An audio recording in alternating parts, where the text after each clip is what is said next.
전혀 분해되지 않았다. 이 글을 좀 꼼꼼하게 살펴보려고 합니다. 지난 시간에는 논설문에 대해서 살펴보고 제가 이 양식을 보여드렸었죠. 그래서 이것을 여러분들이 글 전체를 복습하는 차원에서 한번 빈칸들을 채워보시고 그러고 나서 저와 함께 본문을 살펴보자고 말씀드렸었습니다.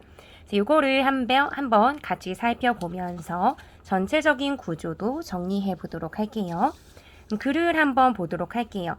여러분들은 교과서를 보시면 될 것 같습니다.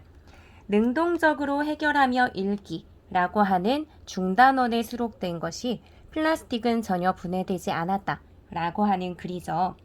우리 능동적이라고 하는 것, 그래서 이것을 통해서 읽기를 한다는 것은 주어진 정보를 수동적으로 받아들이지 않고 우리가 글 속에 있는 정보라든지 내가 기존에 갖고 있는 배경 지식, 이것을 활용하면서 읽는 것이다. 그래서 이걸 할 줄 알아야 된다라는 게 학습 목표의 내용이라고 말씀을 드렸었습니다. 그래서 제목인 플라스틱은 전혀 분해되지 않았다 라고 하는 것은 플라스틱이라고 하는 중심 소재를 명확하게 제목에서 드러내주고 있고요. 그것은 전혀 분해되지 않았다 하는 굉장히 단호한 태도를 보여주면서 자신의 입장을 주장하는 방향으로 나아가는 논설문이었어요. 그래서 그냥 주장하는 글이라고도 하고 논설문이라고도 하는 글의 양식, 그 중에 해당이 되는 플라스틱은 전혀 분해되지 않았다. 이 글을 배워보도록 하겠습니다. 인류 역사는 구석기, 신석기, 청동기, 철기 시대를 거쳐 오늘날에 이르렀다. 오타가 났네요. 그래서 구석기, 신석기, 청동기, 철기 시대, 우리 한국사 교과서에서 접할 법한 시대 구분이 나오는데요. 이것을 한 이유가 있어요. 제목이 플라스틱이잖아요. 어떤 우리가 살아가는 데 있어서 자주 쓰게 되는 도구를 중심으로 해서 시대 구분을 한 게 요거잖아요. 그러니까 도구에 따른 시대 구분을 얘기하면서 오늘날은 이제 철기시대, 가장 가까운 시대를 철기시대라고 보더라도 철기시대는 아니잖아요. 그렇다면 지금 우리는 어떤 시대에 살고 있을까? 라고 질문을 던지죠. 그러고 나서 답을 줍니다. 플라스틱 시대라고 말한다 라고 얘기하면서 질문을 던지고 바로 답을 제시하고 있어요. 이건요, 설명하는 글이나 아니면 주장하는 글에서 굉장히 잘 쓰는 표현 방식이기도 한데요. 우리가 어떤 질문을 던지게 되면 야, 너 지금 뭐 해? 이건 뭐야? 라고 물으면 반사적으로 거기에 대답을 하려고 생각을 하게 됩니다. 즉, 한 번은 멈춰서 그냥 정보를 수동적으로 읽게 되지 않고요. 독자들이 한 번은 멈춰서 이게 뭐지? 하고 생각을 하게끔 만드는 것이 질문을 던지는 방식이에요. 그래서 그렇게 함으로써 내가 지금 얘기하려고 하는 것에 독자가 조금 더 관심을 기울이길 바라는 마음, 이걸 갖고 있을 때 질문을 던지는 방식을 선택을 하죠. 그래서 플라스틱 시대라고 말한다. 그럼 왜 그럴까? 전자제품뿐 아니라 각종 주방용품이나 생활용품 등 다양한 물건에 플라스틱이 쓰이고 있기 때문이다. 그러니까 지금 다양한 상황에 아마 여러분도 주위를 둘러보면은 플라스틱을 못 찾을 수가 없어요. 아주 적은 경우에 한두 개만 찾더라도 대부분은 눈길이 닿는 대부분의 위치에 플라스틱이 있을 겁니다. 그만큼 굉장히 흔해요. 그러니까 플라스틱 시대라고 말한다라고 했는데 그렇게 말할 수 있는 이유나 근거가 바로 뒤따르듯이 이제 나오는 거죠. 그래서 다양한 플라스틱에 쓰이고 있다. 그러니까 굉장히 많이 사용되고 있다. 이 말이에요. 그래서 플라스틱 시대라고 얘기하는 거죠. 이런 상황에서 과연 플라스틱이 없는 생활을 상상할 수 있을까? 몰라서 물어보는 거 아니죠? 이렇게나 많이 여기저기 사용이 되고 있는데 플라스틱 없으면 어떡해? 하는 식의 질문이기 때문에 답을 모르는 거 아니에요. 의도적으로 의문의 방식을 던지면서 자기가 하려고 하는 어떤 말의 중심 내용을 강조할 때 우리가 서리법을 사용한다고 하죠. 이걸 통해서 이런 것은 상상할 수 없을 정도다. 그만큼 플라스틱을 엄청 많이 사용한다 라는 이야기입니다. 여기까지가 첫 번째 단락이었고요. 이거 여러분들 정리한 거 바탕으로 한번 같이 볼게요. 지금 우리가 사는 시대는 어떤 시대일까? 라고 질문을 던졌죠. 질문 던지면서 그건 플라스틱 시대야. 라고 답도 같이 주었습니다. 이런 식의 표현 방식은 아까 말씀드렸듯이 주제와 관련한 독자의 호기심을 유도하면서 글쓴이가 서론에서는 관심을 유도하고 어떤 걸 얘기할 건지 소개하는 내용들이 많다라고 이야기를 했었는데요. 그 주제에 자연스럽게 독자가 빠져들게끔 하는 표현 방식이라고 생각을 하시면 돼요. 자, 이렇게 플라스틱 시대라고 하는 이유는 플라스틱의 사용이 굉장히 많기 때문. 이게 첫 번째 단락의 내용이었죠. 그러면 다시 두 번째 단락 교과서 내용을 볼게요. 플라스틱은 석유에서 추출한 원료를 결합하여 만든 고분자 화합물의 한 종류이다. 플라스틱이 중심 소재니까 여기에 대해서 이제 플라스틱은 무엇이다 라고 개념을 설명하고 있어요. 석유에서 추출한 원료를 결합하여 만든 고분자 화합물의 한 종류라고 하는 순간 그래, 이게 플라스틱의 개념이구나 까지는 알겠는데 내가 평소에 접하지 못했던 조금 어려운 단어, 추출은 그래도 알겠죠. 뭐 커피에서 이렇게 원액을 뭐 추출한다 이런 식의 이제 말도 하니까요. 원재료, 원료를 결합하여 만든 고분자 화합물이다. 화합하면 뭔가 합쳐져서 만든 물질이라고 보시면 되겠죠. 고분자도 그냥 말해서 보면 분자 자체가 굉장히 뭐 많다 또는 엄청나게 많은 개수의 원자가 결합한 분자다. 뭐 요 정도거든요. 그래서 뜻풀이가 제시되어 있지 않더라도요. 요 정도 단어들은 나중에 여러분들이 고등학교에 진학해서 더 어려운 지문들을 풀어나갈 때 뜻풀이를 안 줄 가능성들이 높은 단어들이에요. 그러니까 이런 것들은 조금 알아두시면 좋을 것 같아요. 다만 지금 여러분들은 중학생이고 좀 꼼꼼하게 공부한다는 차원에서는 사전에 찾아보는 것도 좋은데요. 무조건 다 찾아보면 흐름이 자꾸 뚝뚝 끊기고 공부할 맛이 좀 안 날 수 있어요. 그러니까 전후 맥락을 따져보고 의미를 좀 추측해보고요. 대충은 그런 식으로 많이 알아낼 수 있어요. 그런데 정말 뒤에도 계속 나오는 단어인데도 불구하고 그래서 뜻풀이도 안 해줬는데 내가 잘 모른다. 이 경우에는 내가 좀 중요한 어휘를 잘 모른다는 의미이기도 하니까 그 단어는 꼭 알아두시는 게 좋을 것 같습니다. 어쨌든 플라스틱은 이러이러하대요. 그리고 이 고분자 물질은 대부분 합성수지인데 합성수지를, 그러니까 이 고분자 물질은 지금 석유에서 추출한 한 종류이자 이것으로 지시했으니까 플라스틱일 거예요. 그래서 여기에 대부분 합성수지인데 합성수지를 열 가공하거나 경화제, 촉매, 중합제 등을 사용하여 일정한 형상으로 성형한 것 또는 원료인 그 고분자 재료를 플라스틱이라고 한다. 여기에도 마찬가지로 플라스틱이 뭔지 개념을 설명해주는 부분이 나와 있는 거죠. 그러니까 합성수지, 이것을 열로 가공하거나 약간 경화, 단단하게 만들거나 뭐 촉매, 중합제 등을 사용해서 일정한 형상으로 성형, 만들어낸 것인 거죠.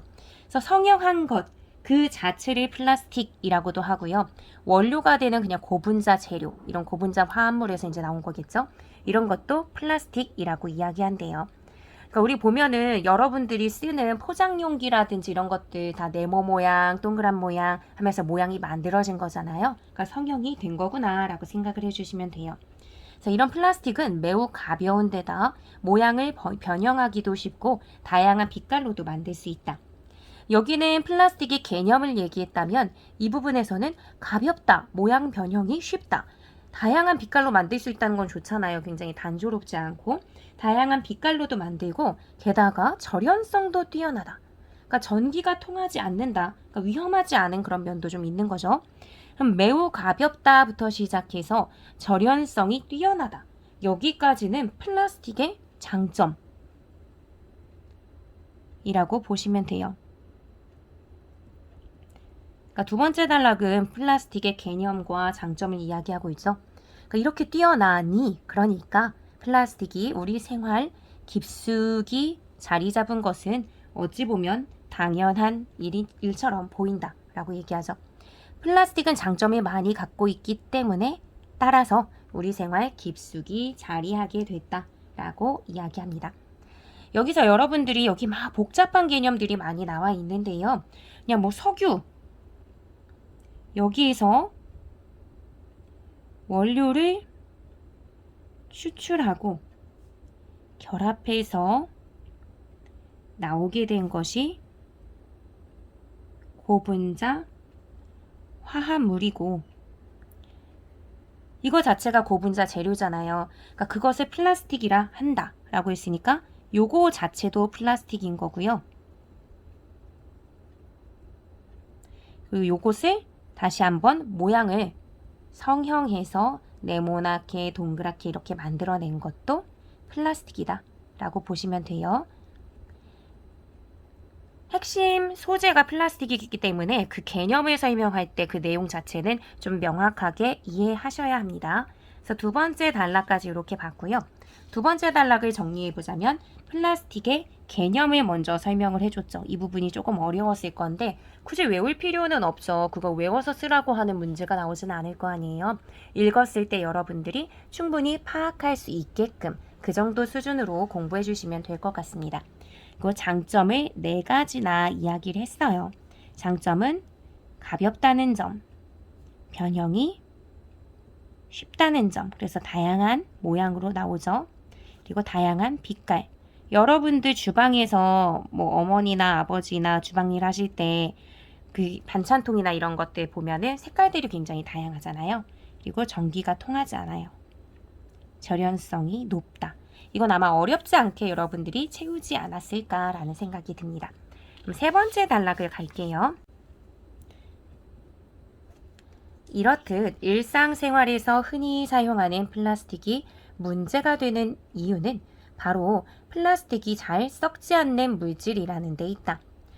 그러면 여기까지는 개념 설명하고 여기는 장점을 얘기했는데요. 이 부분에서 문제가 되는 이유는 하면서 새로운 국면으로 들어갑니다. 근데 우리 제목이 플라스틱은 전혀 분해되지 않았다. 약간 플라스틱을 부정적으로 보는 그런 내용이었잖아요. 그러니까 어떻게 보면 좀 본격적으로 자기가 이야기하고 싶어하는 방향으로 흘러가는 것 같아요. 처음부터 플라스틱 나빠, 플라스틱은 우리 생활에 굉장히 문제가 많아 이렇게 얘기해버리면 그것에 대해서 약간 반감을 갖고 읽는 사람이 있을 수도 있을 텐데 일단 개념부터 시작하고 뭐 우리가 플라스틱 굉장히 많이 쓴다라고 얘기한 다음에 그리고 장점도 있어. 그런데도 어떤 문제도 있더라라고 하면서 자연스러운 흐름으로 빨려들게끔 그렇게 해주죠.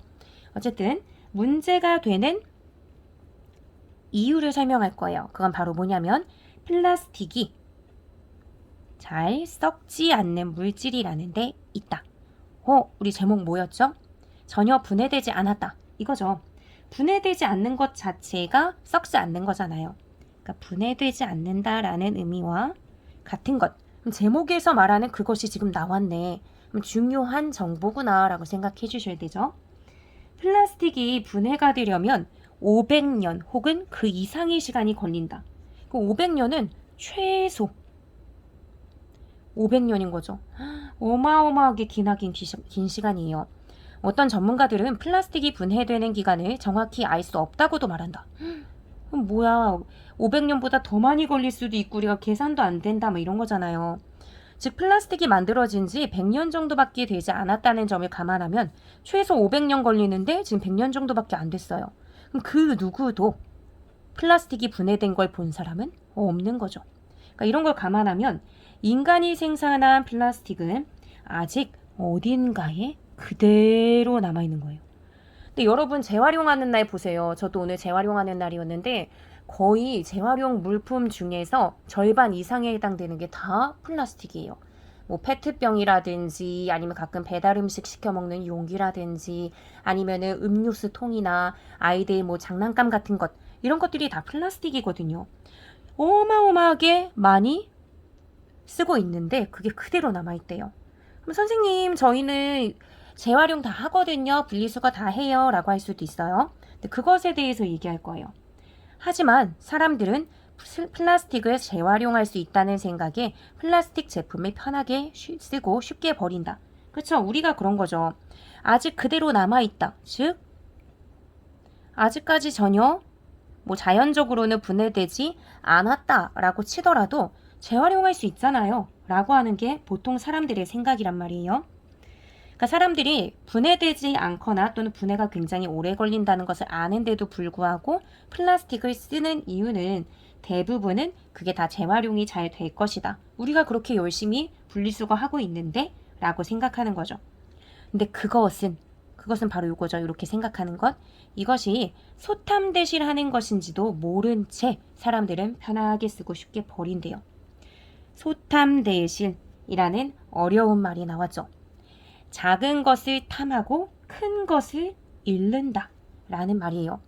그럼 이것은 그냥 편하게 쓰는 것은 뭔가 작은 것을 탐하고 그냥 일순간 편리한 생활에 젖어드는 거라면 이렇게 씀으로써 뭔가 큰 것을 잃게 된다라고 얘기하는 거죠. 뭔가 앞으로 펼쳐질 부작용 같은 게 있을 것 같다는 느낌이 좀 있죠. 즉, 플라스틱을 재활용할 수 있다라는 생각. 이게 사람들의 생각이거든요. 보통 사람들이 하는 생각인데 그게 잘못되었다라는 얘기를 뒤에서 할 예정으로 보여요. 이렇게 보통 사람들이 일반적으로 하고 있는 생각을 통념이라고 얘기하는데요. 이것을 앞으로 본격적으로 반박하는 거죠.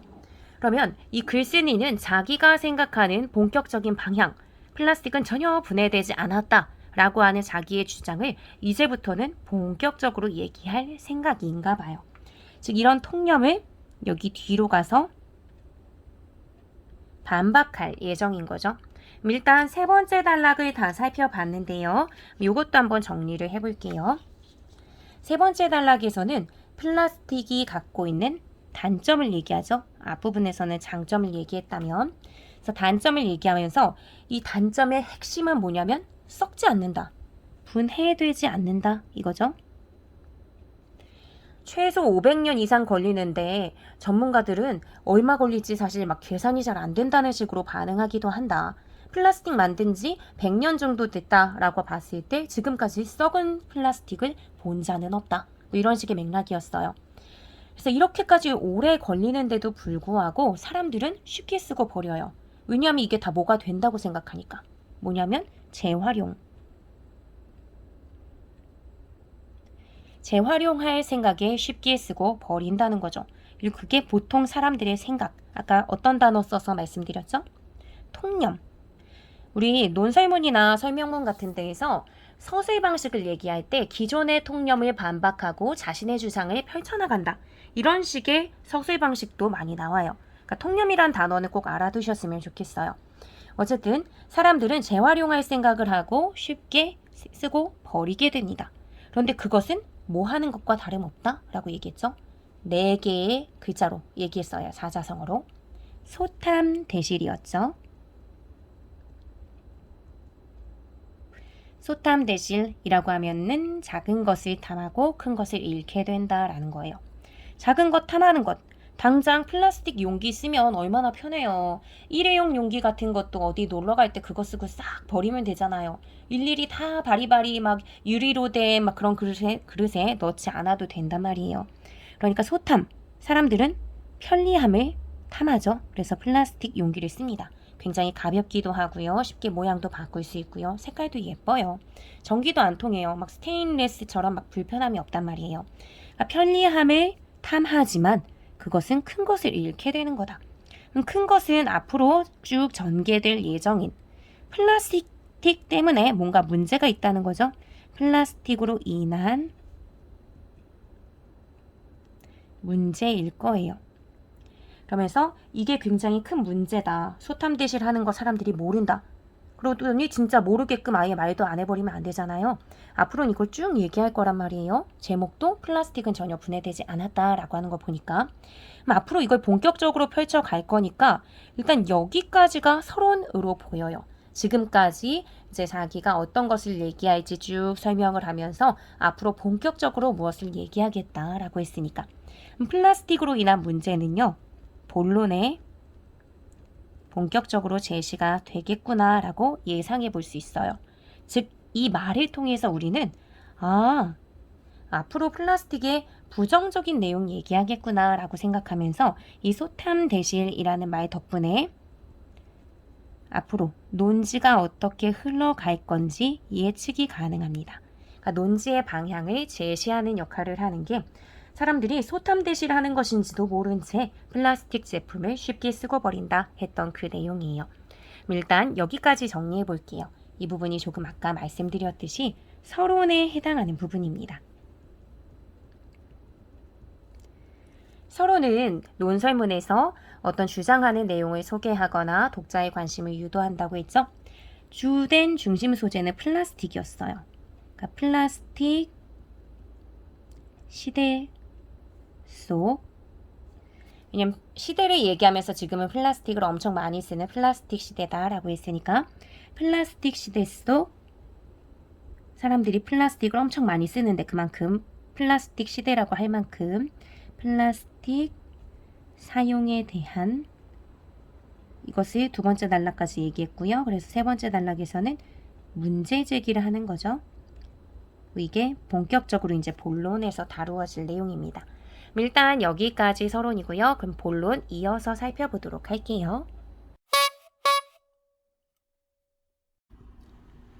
서론에 이어서 본론을 살펴볼게요. 사람들의 생각과 달리 재활용되는 플라스틱의 양은 그리 많지 않다라고 이야기를 하죠. 기존에 재활용을 할 수 있다는 생각을 사람들이 하고 있고 기존에 갖고 있는 그런 생각을 통념이라고 한다면 바로 본론에 이어지는 부분에서는 반박을 하고 있습니다. 사람들의 그 생각은 잘못되었다. 그것과 달리 실제 재활용되는 양이 많지 않다라는 거죠. 그러면 재활용하는 날 어마어마한 양의 재활용들, 플라스틱을 다 내놓는데 그것들 다 어디로 가는 걸까? 라는 생각을 하겠죠. 그래서 이 많지 않다라고 하는 내용의 근거, 이유가 될 수 있는 부분을 뒤에서 얘기해 줍니다. 페트병, 요구르트병, 블록, 비닐봉지, 스티로폼 등도 각기 재질이 다르고 얘네 다 플라스틱이라는 얘기죠. 페트병, 요구르트병, 블록 이런 것들은 여러분들이 플라스틱이라는 인식을 가지고 있는데 비닐봉지나 스티로폼 이런 것도 다 플라스틱에 해당이 되나 봐요. 각기 다 재질이 다르고 이것 외에도 플라스틱의 종류가 다양하다 보니 재질별로 선별하는 것이 쉽지 않기 때문이다. 그러니까 얘네들 종류가 많다 보니 재질이 다 다르고 플라스틱 자체의 종류가 다양하다 보니 재질별 선별이 어렵대요. 이 선별이 쉽지 않다라고 얘기하죠. 우리 그냥 플라스틱은 다 플라스틱이지 라고 생각했었는데 이게 사실은 굉장히 종류가 다양하게 있나 봐요. 그리고 제가 주변에 있는 저희 집에 있는 것들을 살펴보니까 이렇게 보시면 플라스틱인데 HDPE라고 해서 이거는 HDPE인데 뚜껑은 또 PP라고 쓰여져 있어요. 그러니까 서로 재질이 다른 거죠. 근데 또 다른 걸 살펴보면 여기에 페트라고 써 있고 뚜껑은 또 HDPE다 라고 이렇게 얘기하죠. 같은 뚜껑인데도 또 종류가 굉장히 다른 거예요. 그러다 보면 재활용을 할 때 이런 것 하나하나 사실상 눈으로만 봐서는 우리가 구별하기 쉽지 않은데 같은 것끼리 모여야 재활용이 쉬운 거겠죠. 이런데도 보면은 뚜껑은 PP라고 돼 있으면서 재활용이 어렵다 이런 식으로 쓰여져 있더라고요. 그런데 우리는 이 모든 플라스틱 용기들을 다 한꺼번에 버리잖아요. 그러면 이것을 분리하시는 분들은 이런 것들 다 다른 것들, 색깔도 다양하고 모양도 다양한데 이게 다 무엇인지 판단하기가 쉽지는 않겠죠.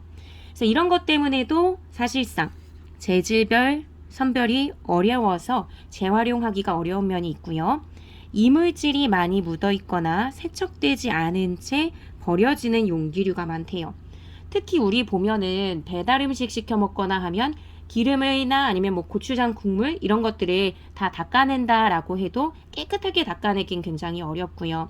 샴푸나 뭐 바디 클렌저나 이런 것들 다 속에 비운다고 해도 거품이 조금 남아있는 경우도 있단 말이에요. 그러면 그런 것을 재활용 뭐 전체 처리하는 그런 업체에서 하나하나 다 세척까지 다 하기에는 굉장히 손이 많이 가고 물이라든지 이것저것 솔이라든지 제품을 사용해야 하니까 쉽지가 않을 거예요.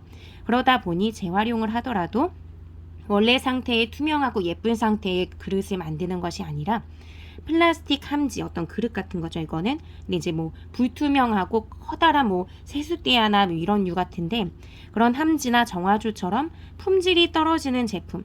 그러니까 우리가 일상에서 좀 매끈매끈하고 그런 걸 구입하는 게 아니라 뭐 공업용이라든지 정화조라든지 눈에 크게 띄지 않아도 되는 그런 류의 제품 이런 것들을 만들 수밖에 없나 봐요. 그러니까 제대로 된 재활용을 하기가 쉽지 않은 상황이라는 것을 여기서 지금 보여주고 있죠. 이렇게 재활용률이 70% 정도로 비교적 높은 편인 페트병도 페트병은 우리 다 분리해서 지금 버리죠.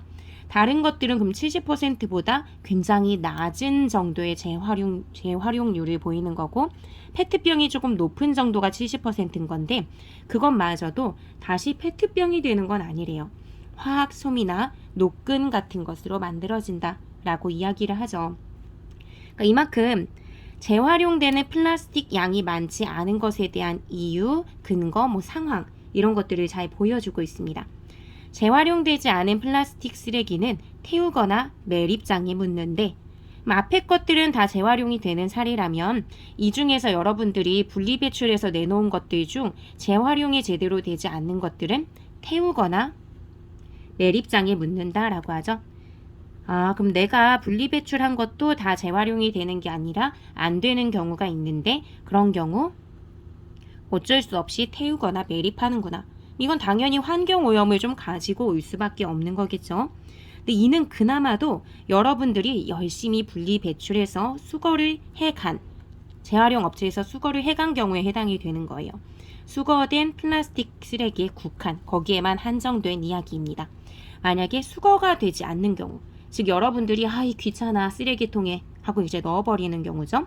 수거되지 않은 경우의 플라스틱은 산과 들에 아무렇게나 묻히거나 안 좋죠. 아무래도 정해진 자리에 묻혀져야 그것을 나중에 뭐 모아서 처리를 하든 그 근처에 사람들이 뭐 식수를 이용하는데 제한을 두든 뭐 여러 가지 조치를 취할 텐데 그렇게 못하잖아요. 산과 들에 아무렇게나 묻히거나 어딘가를 떠돌아다니다 이렇게 바다로 흘러가게 돼버린다 합니다.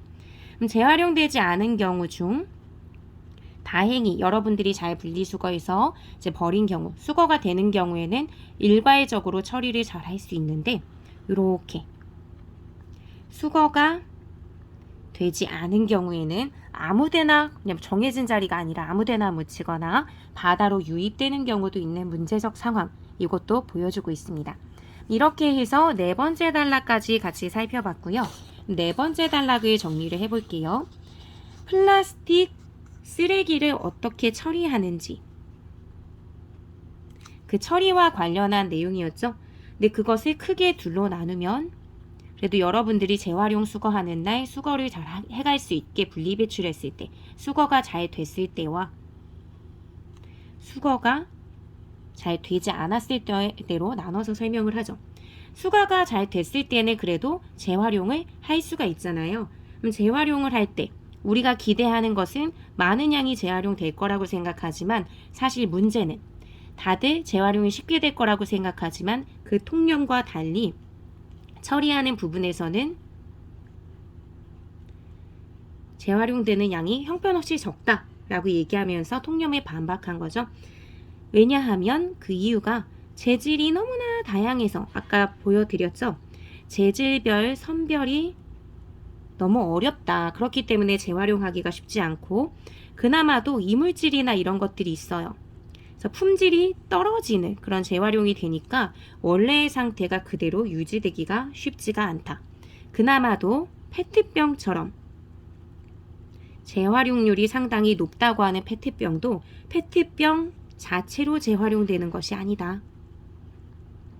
결국은 페트병을 만들기 위해서는 새로운 플라스틱을 또 만드는 거겠죠. 너무 많이 쓰면 좋지 않은 것 같아요. 그나마도 그것들은 화학솜이라든지 노끈으로 만든다. 이런 이야기였습니다. 여기 자리가 조금 좁은데요.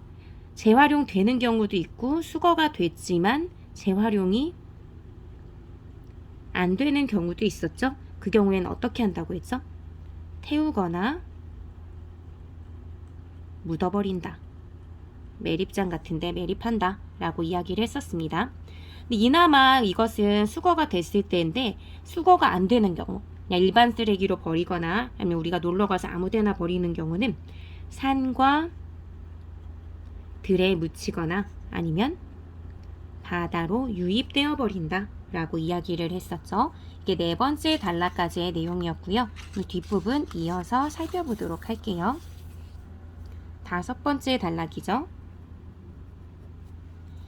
미국의 사진작가 크리스 조던은 2009년에 북태평양 미드웨이 섬에서 촬영한 충격적인 사진을 인터넷에 공개했다. 충격이라고 했으니까 어떤 충격이 있었대 라고 끝나는 것이 아니라 설명을 해줘야겠죠. 그 사진이 어떤 건지 얘기해줘요. 사진 속에는 멸종 위기종인, 그러니까 굉장히 소중히 다뤄야 되는 뭐 그런 부류의 동물이겠죠. 그런 엘버트로스가 죽어 있었는데 그 몸속에는 플라스틱 뚜껑과 작게 부서진 플라스틱 조각들이 가득 차 있었다. 이것이 죽음과 관련이 있는 거겠죠. 플라스틱 조각. 그러니까 느닷없이 왜 엘버트로스가 등장할까라고 했을 때 앞서서 말했던 플라스틱하고 연결이 된다라고 생각하시면 돼요. 그러니까 충격적인 사진의 실제적인 내용을 알려줍니다. 미드웨이 섬은 아시아와 아메리카 대륙의 중간 지점에 있어서 미드웨이라는 이름이 붙었다. 이름처럼 태평양 한가운데에 있는 이 섬에는 세계 곳곳에서 버려진 쓰레기들이 바람과 해류를 따라 휩쓸려 온다. 다양한 쓰레기들이 휩쓸려 오는데 우리는 그 중에서 이제 플라스틱 쓰레기에 집중하게 되는 거겠죠. 세계 곳곳에서 버려진 쓰레기들이 바람과 해류를 따라 휩쓸려 온다. 그러니까 아까 네 번째 단락에서 어떤 얘기를 했냐면 수거가 되지 않도록 여러분들이 아무렇게나 만약에 쓰레기를 버린다 라고 하는 경우에는 걔네들이 산 들에 묻히거나 바다로 유입된다 라고 했잖아요. 해류를 따라 휩쓸려 온다 라고 했고 섬이기 때문에 바다로 유입되는 경우의 사례를 엘버트로스를 통해 보여주는구나 라고 생각하시면 돼요. 수거가 되지 않았을 때의 문제구나. 즉 여러분들이 재활용 분리수거를 안 해서 수거도 되지 않고 재활용이 안 됐을 때 바다로 유입되는 경우를 얘기합니다. 바다를 떠다니는 동안 단단했던 플라스틱 쓰레기는 깨지고 닳아 작은 크기로 부서진 채 물속을 떠다니는 거죠. 이런 정도의 크기를 여러분들은 버릴 거예요. 그런데 이것들이 여기저기 떠돌아다니면서 진짜 작아졌기 때문에 엘버트로스가 먹이로 착각하고 먹을 수 있게 되는 거죠. 방금 보여드린 통처럼 그렇게 컸을 때 그걸 꿀꺽 삼키진 않을 거예요. 이런저런 조각들이 작게 되니까 하얗기도 하고 노랗기도 하고 예쁜 모양 이런 것들도 있을 거 아니에요. 그러니까 작은 크기, 굉장히 작은 플라스틱으로 변하면서 엘버트로스는 이 플라스틱의 알록달록한 빛깔, 플라스틱의 장점 중에 하나가 이거였죠. 굉장히 다양한 빛깔이 만들어낼 수 있다는 거. 근데 그것이 엘버트로스에게는 너무 매력으로 느껴지면서 뭔가 새로운 먹이인가? 라고 하면서 그것이 얼마나 위험한 것인지도 모른 채 꿀꺽 삼키고 만 겁니다. 그러니까 플라스틱이 시간이 지나고 여기저기 뭐 큰 돌이라든지 이렇게 부딪히고 깨지고 닳게 되면서 아주 작은 크기가 된 거죠. 우리 이런 걸 미세 플라스틱이라고 해요. 들어본 적 있을 거예요. 그러니까 그냥 플라스틱보다 조금 더 크기가 작은 5mm 이하 정도 되는 그런 크기의 플라스틱을 미세 플라스틱이라고 이야기를 하고요. 이런 것에 대해서 평소에 알고 있다면 그게 배경 지식으로 잘 형성돼 있다면 아 맞아 미세 플라스틱이 굉장히 문제가 많은데 그게 워낙에 작다 보니까 이런 동물들이 먹게 되는구나 까지 생각해 주시면 좋을 것 같고요. 실제로도 이런 게 뭐 평가 문제집이나 이런 게 나오기도 하죠. 이런 배경 지식을 줬을 때 어떤 단락에 연결해서 해석하면 더 도움이 될까라는 측면으로 보신다면 이런 부분이 될 거예요. 그래서 엘버트로스가 그걸 위험한지도 모른 채 그냥 꿀꺽 삼키고 맙니다. 플라스틱 조각을 먹이로 착각한 거죠. 우리는 왜 플라스틱을 왜 먹어? 맛있는 냄새가 나거나 이러지도 않을 텐데 이렇게 생각할 텐데 굉장히 작고 매력적이었던 거예요. 그래서 플라스틱 조각을 먹이로 착각하여 삼킨 엘버트로스는 결국 영양실조에 걸려 서서히 죽어갔을 것이다. 왜 죽었을까? 플라스틱 먹는다고 왜 죽었을까? 라고 할 때 영양실조에 걸렸을 것이다 라고 하면서 나름대로 글쓴이는 플라스틱을 먹은 이유, 그래서 엘버트로스가 죽은 이유를 추측하고 있습니다. 왜 영양실조에 걸렸지? 그냥 플라스틱 먹고서 다른 것도 먹었으면 괜찮았잖아 라고 생각하실 수도 있는데요. 우리 이거 뒤에서도 사실은 나올 거예요. 여기서 의문이 안 풀려도 그 의문을 풀 수 있게 뒤에서 계속 좀 추가적인 설명을 해주긴 하더라고요. 글이 굉장히 좀 친절한 편인데 선생님 그림은 잘 못 그리지만 이렇게 이게 위라고 이제 생각을 해주시면요. 플라스틱을 먹었어요. 그럼 위에 쌓이겠죠? 플라스틱은 소화가 당연히 안 될 거 아니에요. 음식이 아니기 때문에 서서히 조금씩 쌓여요. 그러면 플라스틱도 먹겠지만 당연히 다른 먹이들도 먹을 거예요. 근데 먹이들을 먹을 때 위가 플라스틱, 소화되지 않은 플라스틱으로 점점 자리 잡게 되면 음식을 먹고 채울 수 있는 공간이 적겠죠. 분명히 먹은 건 별로 없는데 배는 불러. 그런데 배는 부른 것 같은데 힘이 없어. 그러면서 점차 제대로 먹을 수 있는 게 없어지면서 영양이 부족하니까 죽었을 것이다 라고 글쓴이가 지금 추측을 하고 있습니다. 일단 지금 5번째 단락을 봤고요. 5번째 단락을 정리해 보시자면 이 5번째는 수거되지 않은 플라스틱이 문제가 있는 그런 지점을 얘기하는 거죠. 그래서 재활용이 되든 혹시 재활용이 안 돼도 정해진 장소에 잘 매립을 해서 이렇게 바다 같은 데에 흘러가지 않게끔 비교적 안전하게 다 매립을 하거나 하는 것인데 또는 태우거나 근데 미수거되면 수거되지 않으면 그것들이 결국은 바다로 가게 돼서 그래서 미수거 플라스틱의 피해 동물을 지금 보여줘요. 제가 지금 해외라고 써놨는데 나중에 3개의 사례 중 하나는 국내 사례를 보여줄 거라서 굳이 구별을 지어봤습니다. 어쨌든 엘버트로스의 사례를 보여줬고요. 엘버트로스가 플라스틱을 먹어버린 거죠. 근데 그 중에서도 사실은 미세 플라스틱에 해당이 될 거예요. 얘네가 먹을 수 있는 정도의 크기일 테니까. 어쨌든 플라스틱을 먹었고 그래서 영양이 충분하지 않아서 죽음까지 이르게 되는 내용. 그래서 바다로 유입되게 되는 것이 가지고 오는 피해 사례. 를 보여주는 것, 문제점을 보여주는 것이라고 생각하시면 됩니다. 그러면 계속해서 6번째 단락을 보도록 할게요. 플라스틱은 또 다른 멸종 위기종인 붉은 바다 거북의 생존도 위협하고 있다. 엘버트로스와 같은 대상이라고 보시면 돼요. 얘도 멸종 위기종이고 플라스틱으로부터 위협을 받고 있는 존재죠. 산란기를 맞은, 그러니까 이제 알을 낳아야 되는 시기, 산란기를 맞은 바다거북은 많으면 한 번에 100개가량의 알을 7번까지 낳는다. 700개니까 막 어마무시한 양이잖아요. 알에서 태어난 새끼 거북은 모래 구덩이에서 나와 6cm 가량 자랐을 때 바다로 떠났다가 이거 아마 TV 같은 데서도 보신 적 있을 거예요. 6cm니까 굉장히 작죠. 뭐 요 정도 크기겠죠. 그래서 6cm 정도 자랐을 때 바다로 떠났다가 30년이 지나서야 자신이 태어났던 바닷가를 다시 찾아옵니다. 근데 이때 바다거북이 살아서 돌아올 확률은 5,000분의 1에 지나지 않는다. 5,000마리가 나가서 한 마리밖에 못 돌아온대요. 근데 이것이 플라스틱 때문은 아니고요. 이것 자체가 그냥 자연 상태에서 놓인 생존율이에요. 그러니까 굉장히 생존율이 낮은 거죠. 그러니까 이렇게 많이 낳는 거겠죠. 낳는 족족 다 태어나면 바다가 거북이로 가득 찰 거 아니에요.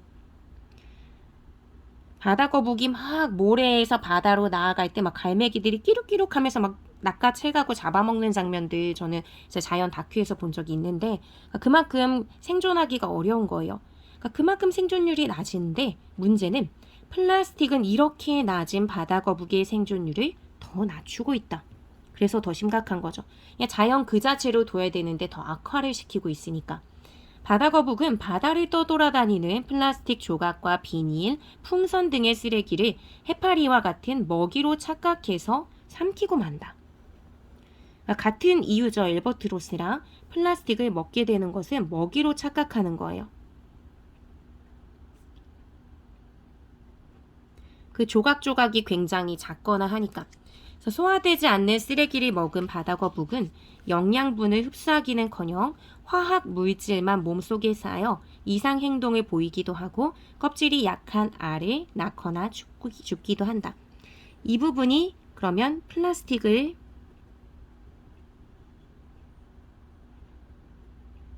먹은 결과에 해당이 되죠. 그래서 플라스틱이 주는 우리가 아무렇게나 버리게 된 플라스틱 때문에 미치게 되는 영향, 이것이 나와 있는 부분이고요. 엘버트로스 부분은 그냥 죽는다 이 정도 나왔다면 여기서는 영양분을 흡수하지 못하고 화학 물질만 몸속에 쌓인다 라고 하는 것이나, 그래서 이상 행동을 보인다는 것, 죽는 것뿐만이 아니라 다른 부작용이나 문제점도 같이 얘기해줘요. 이상 행동을 보이기도 하고 껍질이 약한 알을 낳기도 하고 죽기도 한다. 죽는 것뿐만이 아니라 다른 문제점도 있죠. 껍질이 약한 알을 낳으면 사실 알이 생존하기 굉장히 어려울 거고요. 이상 행동을 보이면 그것 자체도 생태계 자체에 문제가 생기는 거니까 좋은 영향이 아니죠. 그래서 이렇게 해서 6번째 단락을 봤고요. 6번째 단락은 미수거 플라스틱 피해 사례 중에서 이것도 역시 우리나라는 아니지만 해외라고 뭐 직접적으로 얘기하진 않았지만 그 다음 단락에서는 이제 이것들이 해외라는 걸 좀 보여주기 때문에 지금 미리 적었어요. 그래서 붉은 바다 거북이 미세 플라스틱을 먹음으로써 이것이 체내에 쌓이고 그렇게 됨으로써 영양을 흡수할 수 없다고 했죠. 그래서 죽음뿐 아니라 사실은 다른 것들도 얘기를 해줬습니다. 이상 행동을 보인다든지 화학 물질 같은 게 쌓이다 보니까 이상 행동을 보인다든지 껍질이 약한 알을 산란한다 라고 했죠. 껍질 약한 알 산란, 그리고 막 죽게 되는 일도 벌어지고요. 이런 문제 상황을 보여준 게 6번째 단락이에요. 그러면 7번째 단락으로 넘어가서 보도록 하겠습니다. 플라스틱이 동물에게 해를 끼친 사례는 해외에서만 찾을 수 있는 것은 아니다. 이 말인 즉슨 앞에서 나왔던 엘버트로스, 붉은 바다 거북은 다 해외의 사례라고 하는 거죠. 엘버트로스, 붉은 바다 거북. 그러니까 우리는 이렇게 객관적인 정보들을 통해서도 앞서서 했던 얘기는 어떤 것이구나 라고 하나하나 생각하면서 읽어주시면 더 내용을 정확하고 꼼꼼하게 읽을 수 있어요. 국내 사례를 보여주겠죠, 당연히. 이렇게 얘기해놓고 국내 사례 얘기 안 하면 이상한 글이 돼버리죠. 완성도가 낮은 글이 됩니다. 2012년 8월 제주 김영 앞바다에 어린 암컷 뱀머리 돌고래가 바닷가로 떠밀려왔다. 그럼 세 번째 사례는 뱀머리 돌고래. 얘는 국내 사례가 되겠구나. 제주도니까. 그리고 해양경찰과 지역 주민들은 마르고 기운이 없어 보이는 뱀머리 돌고래를 치료해줬지만 이 돌고래는 구조된 지 얼마 지나지 않아 그만 죽고 말았대요. 왜 그럴까? 사람들은 돌고래가 죽은 원인을 밝히기 위해서 이 돌고래를 부검을 했습니다. 이 돌고래는 근육량과 지방층이 부족했대요.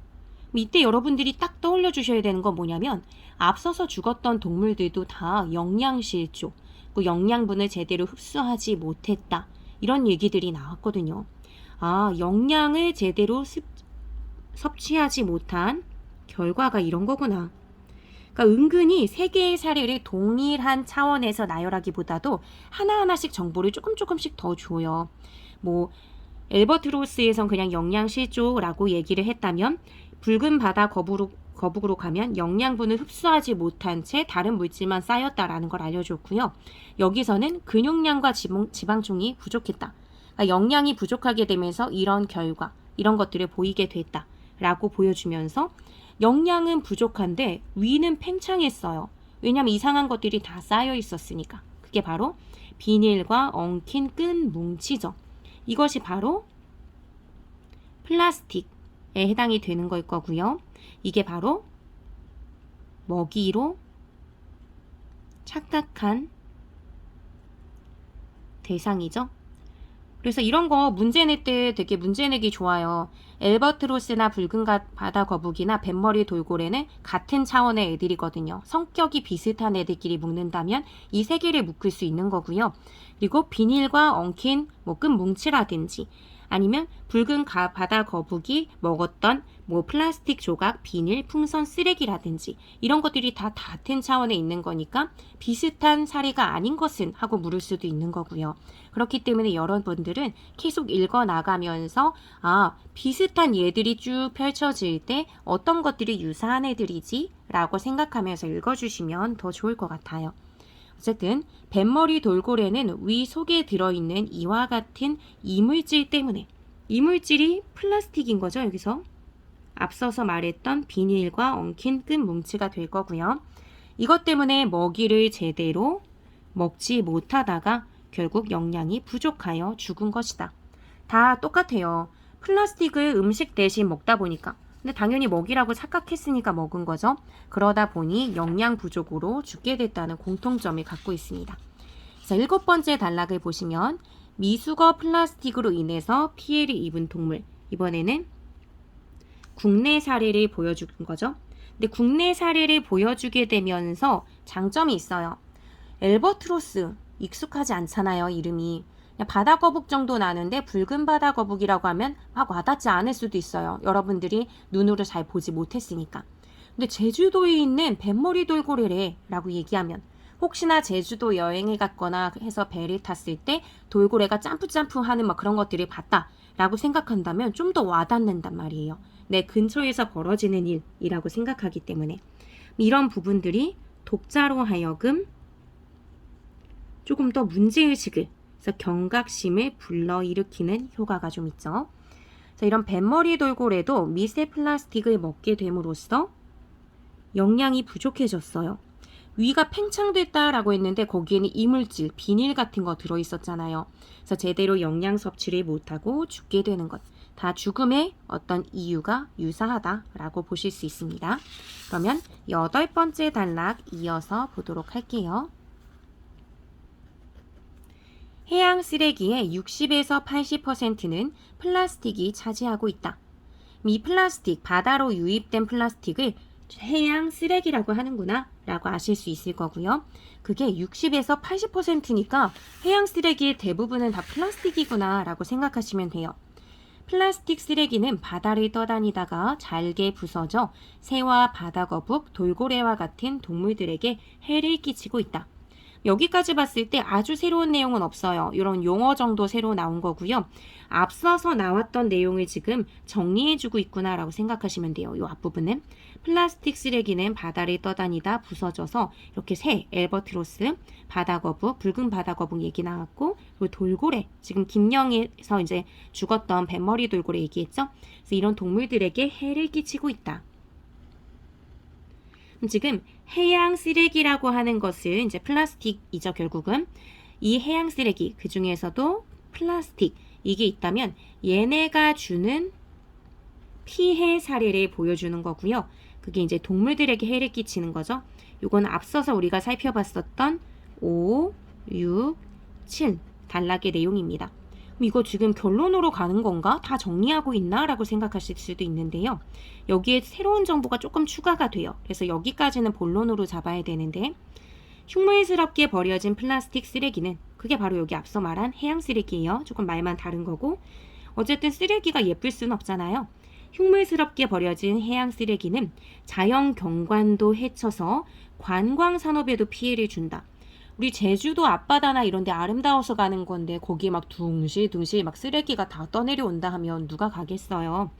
그러니까 두 번째 피해는 자연 경관을 해쳐서 관광 산업에 피해를 주는 거니까 자연에도 피해를 주지만 그것을 이용해서 생계를 꾸려나가는 인간에게도 피해를 주는 거죠.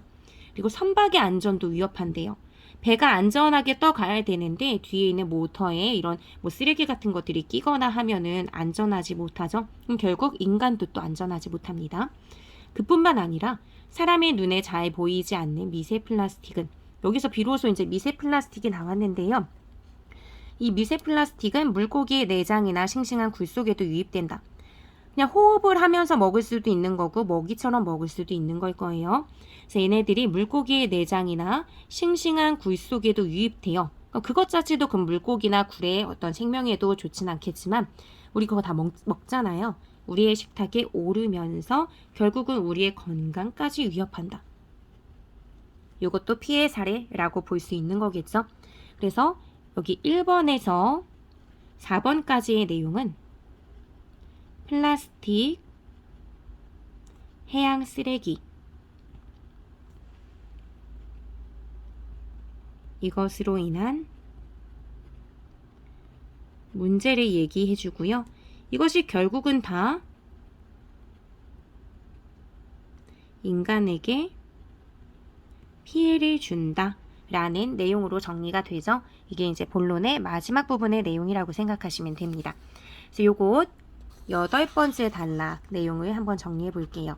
8번째 단락, 플라스틱 쓰레기죠. 플라스틱 쓰레기로 인한 피해가 동물들의 생명에도 위협을 주지만 경관을 해치기 때문에 관광산업에도 피해를 주고 선박 이런 데 이제 운전을 할 때 거기에도 문제를 일으킬 수 있다. 선박 안전. 그리고 미세 플라스틱을 먹은 물고기라든지 굴을 우리가 섭취할 수도 있으니까 우리의 건강 모두 위협을 받는다 하는 문제점, 요것을 보여줬죠. 마지막 한 단락 남았으니까 이거는 당연히 결론이 될 거예요.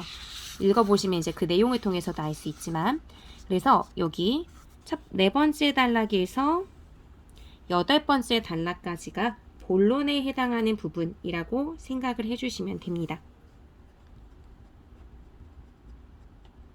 네, 본론에 해당하는 부분. 여기는 분해가 안 되고 썩지 않는 거죠. 게다가 재활용을 하려고 해도 재활용도 잘 안 된다 라고 얘기했어요. 분해와 재활용이 어려워 동물, 인간에게 해를 끼치는 플라스틱. 요것을 얘기하는 게 본론 부분이었고요. 이걸 얘기하면서 사람들이 더 잘 공감할 수 있도록 다양한 사례를 보여줬어요. 그래서 다양한 사례를 통해서 근거를 제시하고 아 맞아 이런 심각한 게 있구나 라고 느끼게 해줬죠. 다양한 사례를 통한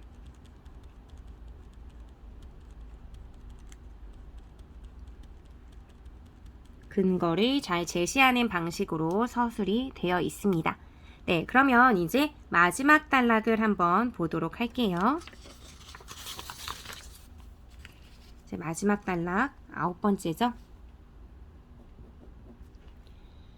지질 시대에 만들어진 석유는 지구가 매우 오랜 기간에 걸쳐 만들어낸 소중한 자원이다. 그러니까 석유 왜 뜬금없이 얘기하지? 라고 생각하실 수도 있는데요. 이 글의 맨 앞부분에서 석유를 통해서 플라스틱을 만든다. 플라스틱 개념 얘기하면서 말했었어요. 그걸 기억해 주시면 좋을 것 같아요. 그러니까 그만큼 소중한 자원이 석유예요. 근데 그 소중한 자원을 다 써서 플라스틱으로 우리가 소진하고 있다는 것을 얘기하는 거겠죠. 그러니까 이렇게 소중한 자원이다. 하지만 우리는 이 소중한 석유를 겨우 10분가량 사용할 플라스틱으로 만들었다가 10분보다 더 사용하는 경우도 많지만 이제 정말 극단적인 거 얘기하는 거죠. 우리가 음료수 같은 거 사 먹으면은 테이크아웃 잔에다가 먹을 때는 진짜 몇 분 쓰지도 않잖아요. 그러니까 그만큼 작은 것에 쓰는 걸로 만드는 거죠.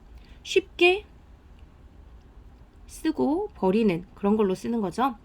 이런 걸로 만들었다가 다시 수백 년 동안 분해되지 않는 쓰레기로 만들고 있다.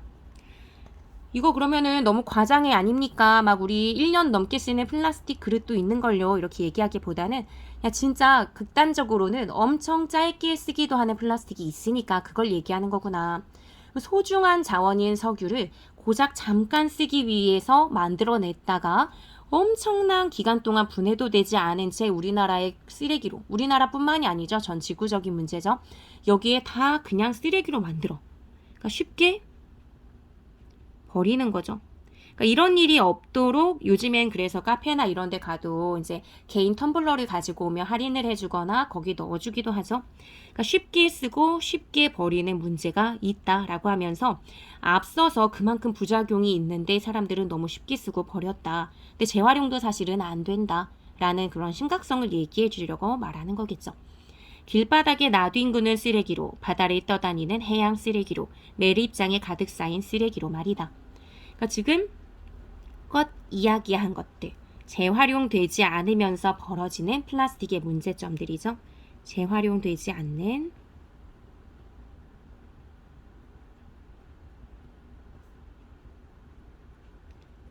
플라스틱의 처리 실태. 우리가 쓸 때는 깨끗하고 예쁘고 뭐 반듯한 그런 플라스틱들이지만 결국 나중엔 다 쓰레기가 되잖아요. 그래서 지금까지 사람들이 만들어낸 모든 플라스틱 쓰레기 어마어마한데, 우리 집에서 나갔던 쓰레기만도 어마어마한데 그게 다 썩지 않고 이 지구에 다 존재하고 있죠.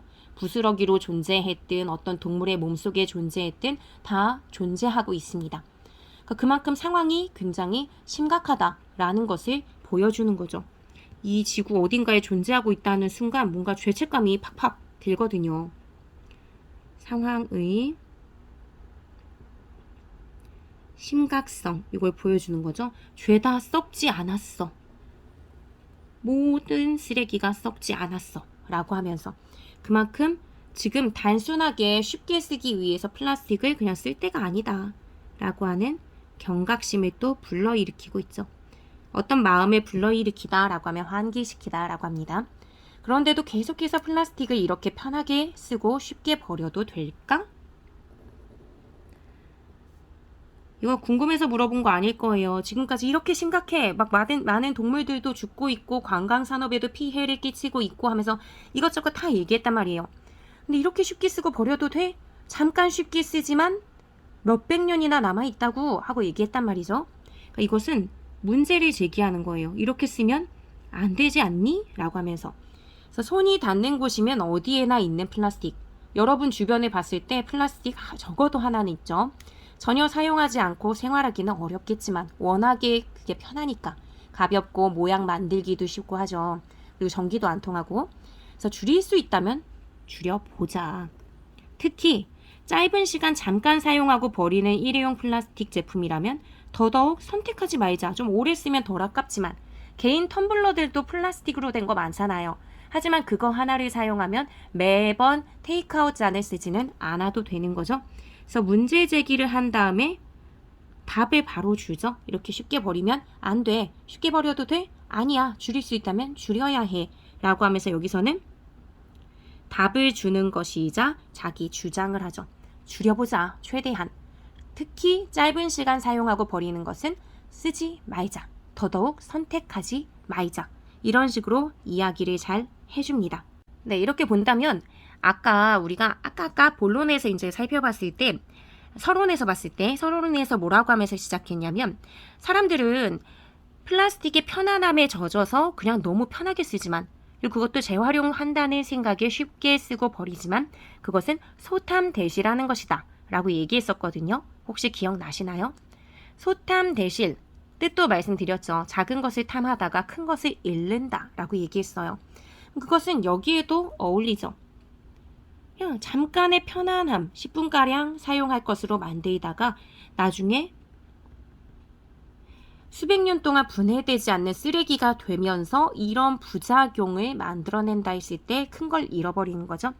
이 글은 완성도가 꽤 높은 것 같아요. 서론에서 사람들이 이제 문제의식을 못 느낄 수도 있는 그런 플라스틱 그것 자체가 장점도 갖고 있으니까 그래서 사람들은 많이 써. 그런데 이거 사실은 그렇게 분해가 잘 되는 게 아니야. 그러니까 재활용된다고 생각하면서 썼다가는 작은 편안함을 위해서 썼다가는 큰 걸 잃어버려.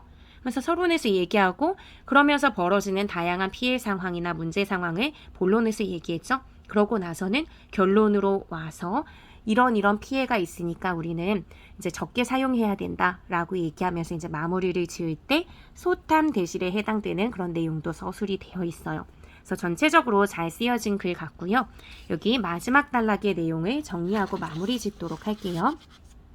9번째 단락. 소중한 자원인 석유를 통해서 추출해낸 거였죠. 근데 이것을 소중한 건데 그걸로 무분별하게 플라스틱을 만들면서 분해되지 않는 플라스틱 쓰레기로 만드는 심각한 실태를 잘 보여주고 그걸 통해서 경각심을 불러일으켰습니다. 그러면서 아예 안 쓰는 것은 불가능하겠지만 플라스틱 사용을 줄이고 잠깐 쓰는 것은 더더욱이나 쓰지 말자라고 하면서 자기 주장까지 이렇게 해주는 그런 서술 방식을 취하고 있죠. 그래서 여기가 결론 부분이었고요.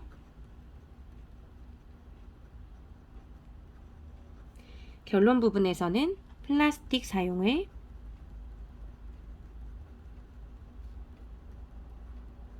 줄이자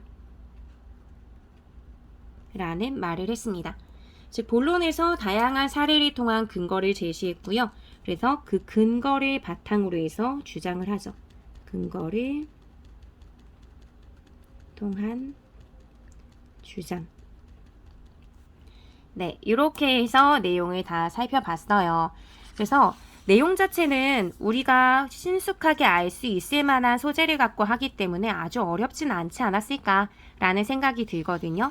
그래서 여러분들이 지금 영상을 보고 쿨하게 그냥 나 오늘 다 배웠다 하고 그냥 꺼버리거나 끄긴 끄셔야 되겠지만 막 책을 훅 덮어버리기보다는 다시 한번 쭉 살펴보시면서 내가 잘 이해하고 있는지 전체적인 흐름을 잡아보시면 기억을 하시는데 더 큰 도움이 될 거예요.